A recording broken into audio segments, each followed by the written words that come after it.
currently the ambassador was killed. There have been a number of reports out there about possible smoke inhalation, but again, there was also these rocket-propelled grenades that were being shot at the consulate. So we simply don't know all the details at this point, but obviously it's very fluid, and we do expect to hear more in about an hour's time. And there has been, there was a time, just prior to this, where in Libya and in Egypt, the country has been trying to get itself back on its feet after months of a lot of instability, and now, because of what some are saying, this leaked film that has been released. Yeah. Tell us a little bit more about that. Well, this is a film that was put out by an Israeli-American filmmaker in conjunction with an Egyptian-American, Christian Egyptian-American, and it's a very blatantly provocative film that's anti-Islam. It not only portrays Prophet Muhammad, but does so in a very insulting way. And this was something that apparently was targeted for an Egyptian audience, and this is where we saw that initial reaction in Cairo, with them attempting to storm the embassy, putting up an Islamist flag. But this reaction in Benghazi is much more severe. This sort of attack that overwhelmed security at the consulate, I think it's fair to say, was completely unexpected.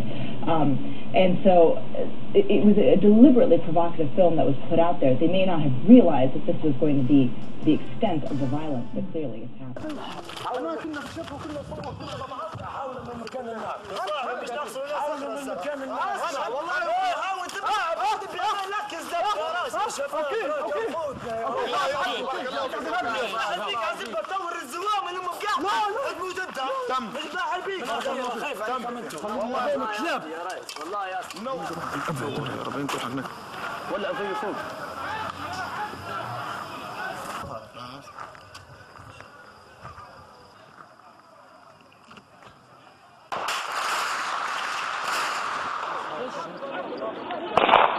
As gunfire rings out in Benghazi, the US consulate burns. Those guarding the building were surprised and overwhelmed.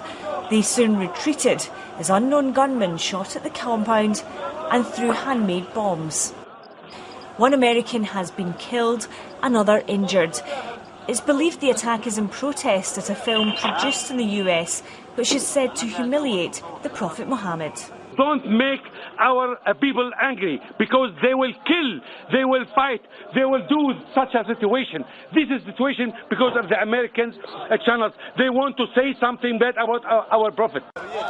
But the United States has condemned the attack in the strongest terms. It says it's now working with Libyan security forces to secure the building from looters and further attacks. Julie Peacock, BBC News.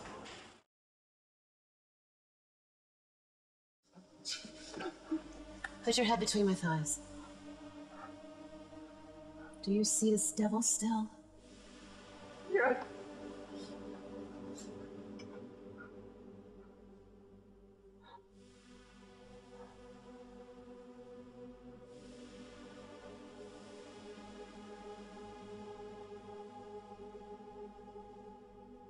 Now do you see him?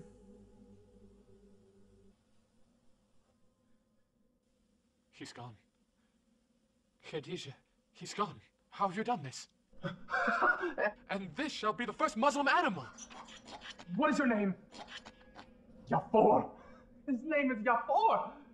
Yafor, do you like the women? No. Yafor does not like the women. Yafor! Please, my cousin, you must help us. I will help you, Khadija. I will make a book for him. It will be a mix between some versions from the Torah and some versions from the New Testament, and mix them into false verses. And the inspiration has disappeared. Waraka is dead, and the inspiration has disappeared. Don't understand. What is the relationship between Waraka's death and the inspiration? No, I must return to the mountain. Find a solution or kill myself. I've been to the top of the mountain to jump and kill myself twice before.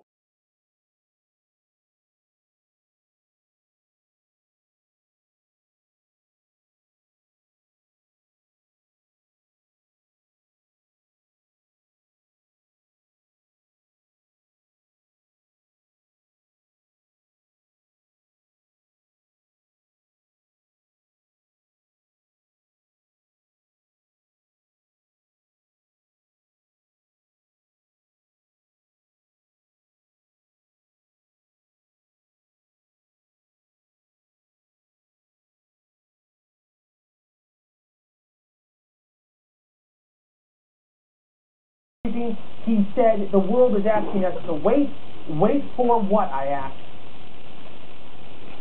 Those in the international community who refuse to put red lines before Iran don't have a moral right to place a red light before Israel. And last night, there was a phone call between Prime Minister Netanyahu, President Obama, to try to smooth things over. Jenna, we don't know exactly what was said in that call, or if people are now on more friendly terms. Back to you. Leland, thank you very much. Back to Senator Graham now. So, Senator, we have these big international stories in the Middle East. Where do we stand? Sanctions are not working. They're hurting the Iranian economy, but they're not stopping the Iranian behavior of acquiring a nuclear weapon.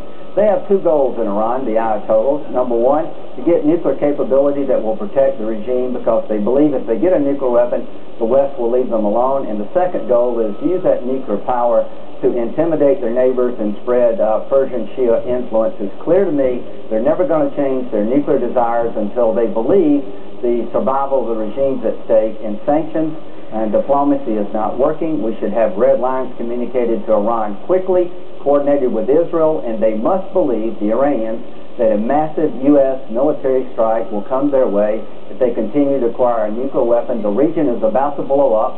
I was in Iraq. It breaks my heart to see Iraq fall apart.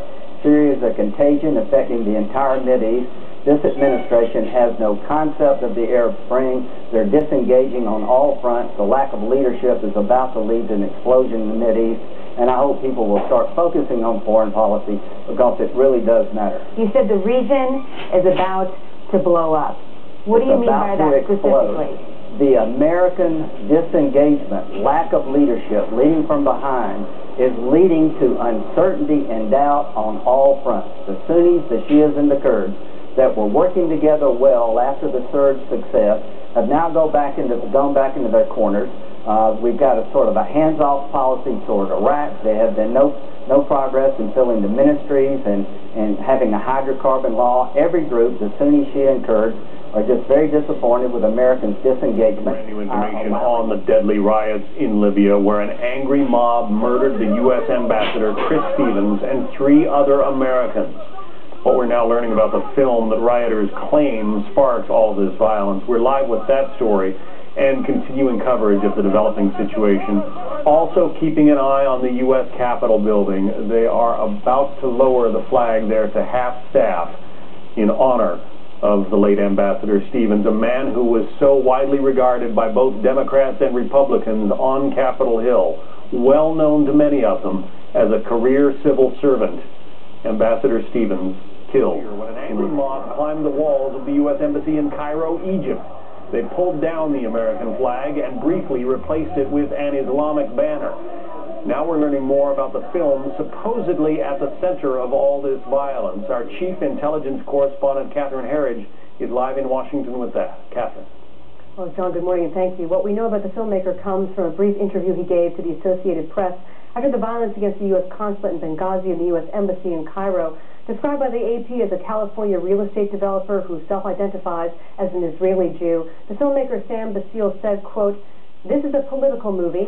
The U.S. lost a lot of money and a lot of people in wars in Iraq and Afghanistan, but we're fighting with ideas." As we saw the demonstrations unfold in Cairo, the initial reporting saying the catalyst was a 13-minute English-language trailer for the film called Innocence of Muslims that was posted on YouTube. While Fox News has not reviewed the film, it reportedly depicts the Prophet Muhammad in a negative light, including accusations of fraud and sexual abuse. The director, who is now said to be in hiding, commenting on the savage attacks, including the assault at the consulate in Libya where the U.S. ambassador was killed along with 3 others. Director Sam Bacile telling the AP, quote, "I feel the security system at the embassies is no good. America should do something to change it." A short time ago, the Secretary of State saying no matter how inflammatory the material, the attacks could not be legitimized.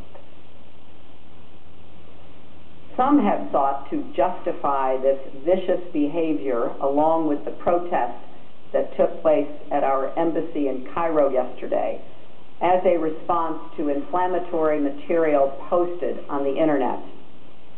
America's commitment to religious tolerance goes back to the very beginning of our nation. But let me be clear, there is no justification for this. And the question here is one of timing. A former intelligence official telling Fox that the attacks coming on the anniversary of 9/11 would suggest that it was not the film alone that may have sparked that violence, John. I know you've been in touch with some of your sources about what happened in Libya as well as Cairo. What are they telling you? Well, one of the questions I've heard repeatedly raised is whether the attack on the U.S. ambassador was a targeted attack. What's been pointed out to me is that at the consulate in Benghazi, there is less security, if you will. He would have been more vulnerable than at the embassy proper in Tripoli. And then again, how was it that these individuals knew that the U.S. ambassador was at that consulate? Again, we don't have those answers, but that, I believe, is something to watch as we learn more about what happened there, John. And again, your garden variety protesters don't generally have access to rocket-propelled grenades. Catherine Herridge in Washington, thank you.